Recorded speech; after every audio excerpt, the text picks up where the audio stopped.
Hello friends, स्वागत है आप सभी का यूपी की 20 बड़ी खबरों में। उत्तर प्रदेश की तमाम महत्वपूर्ण खबरें हैं जो हम आपके साथ शेयर करेंगे। किसान सम्मान निधि को लेकर भी एक नई जानकारी है, वृद्धा विकलांग पेंशन को लेकर भी एक बड़ा अपडेट है। यूपी बोर्ड के जो छात्र 2022 में टॉप किए हैं उनको सरकार अब पुरस्कृत करने वाली है। 21 हजार रुपए मिलेगा। क्या पूरा अपडेट है जानेंगे हमारे साथ दोस्तों, आप अंत तक बने रहिएगा। कई सारे लाभ है जो आपको मिलने वाले हैं जिसके बारे में हम आपको जानकारी शेयर कर रहे हैं, तो बने रहिए आप हमारे साथ। चलिए शुरू करते हैं। चलिए बात कर लेते हैं पहले खबर की। तो रामलला को लगाया जा रहा है रबड़ी का भोग। जी हां, 55 साल से सीताराम यादव कर रहे हैं इसकी सेवा। आपको बता दें दोस्तों, सीताराम यादव बताते हैं कि लंबे अरसे से प्रभु राम का भव्य मंदिर बन रहा है। अपने आप को वो गौरवान्वित महसूस करते हैं और रामलला की सेवा करने का उन्हें अवसर मिल रहा है। दरअसल दोस्तों आपको बता दें, धर्मनगरी अयोध्या में भले ही अभी राम मंदिर का निर्माण कार्य पूरा नहीं हुआ हो, लेकिन प्रभु श्री राम के ठाट और बांट की कोई कमी नहीं है। रामलला बालक स्वरूप में अस्थायी रूप से विराजमान है। ऐसे में बालक स्वरूप रामलला के मौसम के हिसाब से भोग लगाया जाता है। ठंड में रामलला के लिए ऊनी वस्त्र, रजाई और कमरे की व्यवस्था की जाती है। तो वहीं पर आपको बता दें, लगभग 1 महीने से रामलला रबड़ी का स्वाद भी चख रहे हैं। तो अगर आप भी यूपी बोर्ड के हाई स्कूल इंटरमीडिएट की बोर्ड परीक्षा में 2022 में टॉपर हैं तो आपको लगभग 4 करोड़ 73 लाख रुपए से सम्मान करेगी यूपी सरकार, यानी इन छात्रों को पैसा दिया जाएगा। हाई स्कूल इंटरमीडिएट की बोर्ड परीक्षा 2022 में राज्य या जिला स्तर की मेरिट में स्थान बनाने वाले मेधावियों को 4 करोड़ 73 लाख रुपए का पुरस्कार दिया जाएगा। यूपी बोर्ड के साथ ही संस्कृत शिक्षा बोर्ड, केंद्रीय माध्यमिक शिक्षा बोर्ड सीबीएसई और council for Indian school certificate examination, इन सभी लोगों को राज्य स्तरीय मेरिट में स्थान बनाने वाले 148 मेधावियों को 1-1 लाख रुपए का इनाम दिया जाएगा। जबकि यूपी बोर्ड में लगभग 1549 छात्र छात्राओं को 21 हजार रुपए का पुरस्कार मिलेगा। वहीं पर जो जिला स्तरीय मेरिट में स्थान बनाए हैं लगभग 1697 मेधावियों को पुरस्कार इसका मिलेगा। आपको बता दें, माध्यमिक शिक्षा निदेशक डॉक्टर महेंद्र देव ने जिलावार 4 करोड़ 73 लाख रुपए का बजट जारी कर दिया है। वही दोस्तों, पीजी की बात सरकारी अस्पतालों में देनी होगी। 15 साल की सेवा, कोर्स पूरा कर नहीं लौटने वालों पर होगा एफआईआर। स्वास्थ्य विभाग के असेवित जिलों में कार्य करने वाले तमाम डॉक्टर पीजी करने के लिए विभागीय स्वीकृति लेकर गए, लेकिन 5 साल का समय बीतने के बाद भी नहीं लौटे। अब उनके खिलाफ कार्रवाई की तैयारी की जा रही है। वहीं पर पीएम किसान सम्मान निधि को लेकर एक बड़ा अपडेट सामने आया है। किसानों को मिल सकता है न्यू ईयर का गिफ्ट। सम्मान निधि में 13वीं किस्त का पैसा मिलेगा। 12वीं किस्त का पैसा भी इसी के साथ मिलेगा। 4000 रुपए खाते में आएगा। सरकार का बड़ा निर्देश है। आपको बता दें, 6000 रुपए की आर्थिक मदद मिलती है। 4000 रुपए इस वर्ष का मिल गया है। 2000 रुपए नए साल में नए तारीख को 1 जनवरी को मिलेगा। पीएम किसान योजना के लाभार्थियों की संख्या को लेकर सरकार बेहद सख्त नजर आ रही है। कई लोगों को पीएम किसान योजना के लिए अयोग्य पाया जा रहा है और यही माना जा रहा है कि इन 13वीं किस्त में भी लगभग 1 से 2 करोड़ किसानों को छांटा जा सकता है। 13वीं किस्त के दौरान भी बड़ी संख्या में लोगों को इस योजना से अयोग्य घोषित किया जा सकता है। ऐसे में आप अपनी ई-केवाईसी करा लीजिए, भू लेख का सत्यापन करा लीजिए, जिससे कि आपकी किस्त ना रुके और आपको पीएम किसान योजना से बाहर ना किया जाए। वहीं पर पेंशन योजना को लेकर भी एक बड़ा अपडेट सामने आया है। अगर आप वृद्धावस्था पेंशन या विकलांग पेंशन पाते हैं तो सरकार ने संकल्प पत्र में अपने वादा किया था कि 500 रुपए बढ़ाकर दिया जाएगा। और ऐसे में आपको बता दें, अब 3-3 महीने के अंतराल पर जो सरकार पेंशन देती है, 3 महीने 4 महीने के अंतराल पर, वो अब आपको जनवरी के पहले सप्ताह में मिलने वाला है। यानी अगर आप एक वृद्धावस्था पेंशन के धारक हैं या फिर अगर आप विकलांग पेंशन या फिर विधवा पेंशन पाती हैं तो ऐसे में आपको 500 रुपए बढ़कर मिलेगा। यानी कि लगभग आपको 3000 रुपए से लेकर 2500 रुपए तक मिल जाएगा खाते में। यानी तीनों महीने का पैसा आपको जनवरी के पहले सप्ताह तक दिया जाएगा। दोस्तों वहीं पर गोरखपुर में योगी की पुलिस का बड़ा एक्शन है। पूर्व ब्लॉक प्रमुख की 100 करोड़ की संपत्ति कुर्क की गई है। गोरखपुर में गैंगस्टर के आरोपित खोराबार ब्लॉक के पूर्व ब्लॉक प्रमुख शैलेश यादव के पिता जवाहिर यादव की संपत्ति कुर्क करने का जिलाधिकारी ने आदेश दिया है। जवाहिर की 100 करोड़ की संपत्ति कुर्क कर ली गई है।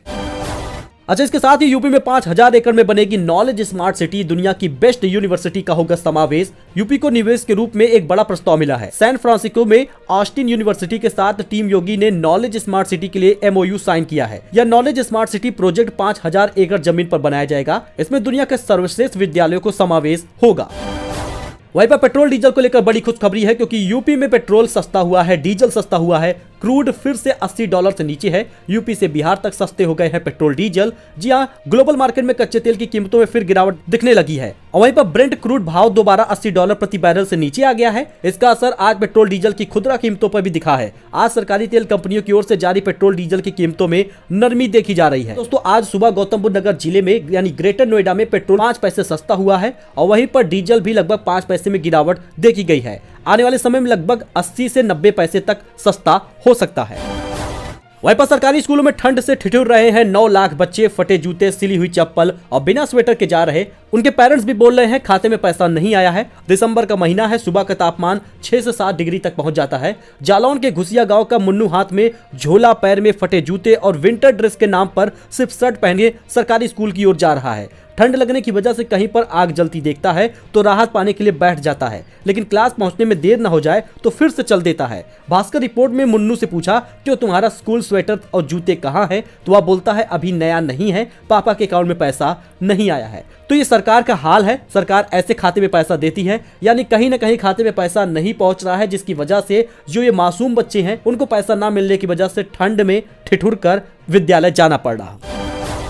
अच्छा, राशन योजना को लेकर भी एक बड़ा अपडेट सामने आया है। अगर आप भी एक राशन कार्ड धारक हैं तो आपको अब 2 किलो सरसों तेल, 3 दालें यानी मलका, उड़द और चने की दाल मिलेगी। एपीएल, बीपीएल और अंत्योदय राशन कार्ड धारकों के लिए तोहफा है। राशन कार्ड धारकों को मिलेगा लगभग 13 किलो तक आटा। जी हां, प्रदेश सरकार के अंतर्गत खाद्य आपूर्ति विभाग की तरफ से राशन का आवंटन कर दिया गया है। 13 किलो आटा, 2 किलो सरसों तेल, दालें, मलक, उड़द, चना, ये सभी चीजें मिलेंगी। वहीं पर 5 किलोग्राम चीनी एपीएल, बीपीएल, अंत्योदय कार्ड धारकों को मिलेगा। हालांकि आपको बता दें अभी ये न्यू ईयर पे आएगा, इससे पहले भी सरकार ने राशन कार्ड धारकों को बहुत सारे तोहफे दिए हैं। ऐसे में ये घोषणा हो सकती है। घोषणा के मुताबिक अब राशन कार्ड धारकों को 3 प्रकार की दालें दी जाएंगी। ये हिमाचल सरकार और छत्तीसगढ़ सरकार दे रही है। उत्तर प्रदेश सरकार केवल गेहूं चावल आपको दे रही है। ऐसे में अब गेहूं को बंद करने की बातें सामने आ रही हैं। वैसे में अगर आप एक राशन कार्ड धारक है तो आपको क्या इन बातों से परेशानी होगी या नहीं, कमेंट करके जरूर बताइएगा, क्योंकि आपकी राय काफी अहम होती है। तो प्रधानमंत्री गरीब कल्याण योजना के अंतर्गत मिलने वाला निःशुल्क राशन आपको फ्री में दिया जा रहा है और ऐसे में गेहूं चावल के साथ इस बार चना, तेल, नमक देने की बात भी सामने आ रही है। हालांकि इसका आपको उचित दर पर पैसा देना होगा। वहीं दोस्तों, सीएम योगी पर छाया फीफा वर्ल्ड कप का खुमार। टीवी पर फाइनल मैच देखते शेयर की तस्वीर। जी आप इसमें देख सकते हैं, सीएम योगी ने फीफा वर्ल्ड कप का फाइनल मैच देखते हुए शेयर की है तस्वीर, ट्वीट किया उन्होंने। वैसे आपको बता दें अर्जेंटीना ने मैच जीत लिया है फ्रांस को हराकर। ऐसे में सीएम योगी ने फीफा वर्ल्ड कप का फाइनल मैच देखते हुए शेयर की है तस्वीर। वहीं उत्तर प्रदेश में 15 दिन में बढ़े खसरे के 100 मरीज। टीकाकरण में लापरवाही के चलते बढ़ गए हैं रोगी। जी दोस्तों, प्रदेश में खसरे के मरीज तेजी से बढ़ रहे हैं। स्थिति यह है कि दिसंबर के पहले 15 दिन में करीब 100 से अधिक मरीज मिले हैं, जबकि जनवरी में अब तक कुल संख्या 209 है। अचानक संख्या बढ़ने की बड़ी वजह टीकाकरण में लापरवाही को बताया जा रहा है।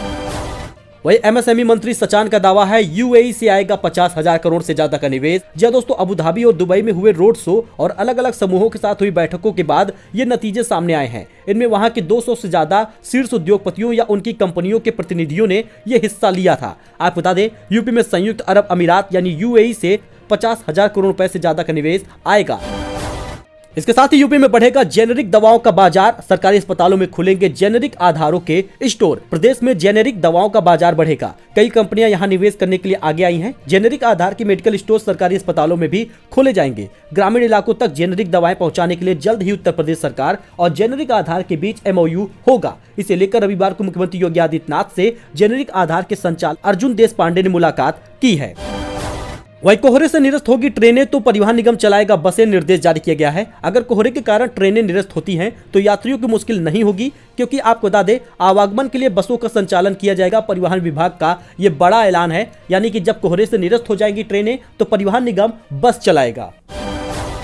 वही दोस्तों, यूपी में इन बच्चों को मिलेगी निःशुल्क शिक्षा, रहना खाना फ्री होगा। आपको बता दें कामगारों के होनहार बच्चों को नए सत्र से निःशुल्क शिक्षा दी जाएगी। इसके लिए उन्हें अटल आवासीय विद्यालयों में लिखित परीक्षा में पास होना होगा। निर्माण कार्य में लगे कामगारों के होनहार बच्चों के नए सत्र से ये फायदा दिया जाएगा। इसके लिए उन्हें अटल आवासीय पेपर जो होगा उसमें पास होना जरूरी है। इसके बाद बनने वाली मेरिट लिस्ट में बच्चों का चयन विद्यालयों में किया जाएगा। स्कूलों में रहना खाना पढ़ाई सब कुछ फ्री होगा। दोस्तों, छावनी में तब्दील हो जाएगा यूपी का ये शहर। चप्पे चप्पे पर तैनात होंगे 5,000 जवान। जानिए इसका क्या कारण है। एडीजी कानून व्यवस्था प्रशांत कुमार ने माघ मेले के दौरान पूरी सुरक्षा व्यवस्था सुचारू करने के लिए कहा है। हर सेक्टर में पुलिस के जवान हो और लगातार ड्यूटी की जाए। माघ मेला 2023 में चप्पे चप्पे पर फोर्स तैनात रहेगी। रविवार को मुख्य सचिव दुर्गा शंकर मिश्र ने वीडियो कॉन्फ्रेंसिंग पर निर्देश दिया है। उन्होंने माघ मेले और नए साल के अवसर पर शांति व्यवस्था कायम रखने के लिए कहा है। मेले के दौरान सुरक्षा के दृष्टिगत 5,000 जवानों को तैनाती होगी। मुख्य सचिव ने कहा किसी भी श्रद्धालु या संत को परेशानी न हो, इसके लिए व्यक्ति की सुरक्षा के लिए पर्याप्त प्रबंध किए जा रहे हैं। तो वेदर को लेकर एक बड़ा अपडेट है, क्योंकि हाड़ कपाने वाली ठंड ने दी है दस्तक। दिल्ली यूपी से पंजाब तक कोहरा ही कोहरा है। जानिए आज का तापमान। अगर ऐसा ही तापमान रहा तो आने वाले 22 से 23 दिसंबर को विद्यालय बंद हो जाएगा। पंजाब, हरियाणा, चंडीगढ़, दिल्ली, पश्चिमी यूपी, मध्य प्रदेश, हर जगहों पर न्यूनतम तापमान 5 से 9 डिग्री सेल्सियस पहुंच गया है। देश के कई राज्यों में आज से सर्दी की रफ्तार तेज हो गई है। खासकर पंजाब और उत्तर प्रदेश में आपको बता दें न्यूनतम तापमान 5 से 9 डिग्री तक पहुंच गया है। और इसके साथ ही बात कर ले खासकर यूपी में ठंड के प्रकोप का, तो सीएम योगी का आदेश है कंबल वितरण, अलाव का हो इंतजाम, डीएम करेंगे रैन बसेरों का निरीक्षण। मुख्यमंत्री योगी आदित्यनाथ ने सर्दी के मौसम में गरीबों और निराश्रितों को राहत पहुंचाने के लिए जरूरतमंदों को कंबल बांटने और सार्वजनिक स्थलों पर अलाव जलाने की व्यवस्था करने का निर्देश दिया है। आपको बता दें तापमान लगभग 6 से 9 डिग्री के आसपास पहुंच जा रहा है। ऐसे में सरकार ने यह निर्देश दिया है आने वाले 22 से 23 दिसंबर को विद्यालयों में भी अवकाश घोषित कर दिया जाएगा, जो कि लगभग 5 से 6 जनवरी तक हो सकता है। वैसे अगर ठंड और बढ़ती जाएगी तो छुट्टियां भी बढ़ती जाएंगी। ठंड से बचने के लिए लोग अलाव का सहारा ले रहे हैं। ऐसे में प्रदेश सरकार के जरूरी इंतजाम करने के लिए सभी जिलाधिकारियों को निर्देश दिया गया है, जिससे जरूरतमंदों को शीतलहर में दिक्कतों का सामना न करना पड़े। दोस्तों ये कुछ अपडेट था जो आपके साथ शेयर किया गया है। आई होप आपको ये पसंद आया होगा। ऐसी जानकारी, ऐसी अपडेट के लिए आप हमारे साथ जुड़े, चैनल को सब्सक्राइब करें। मिलते हैं नई जानकारी के साथ, तब तक के लिए धन्यवाद।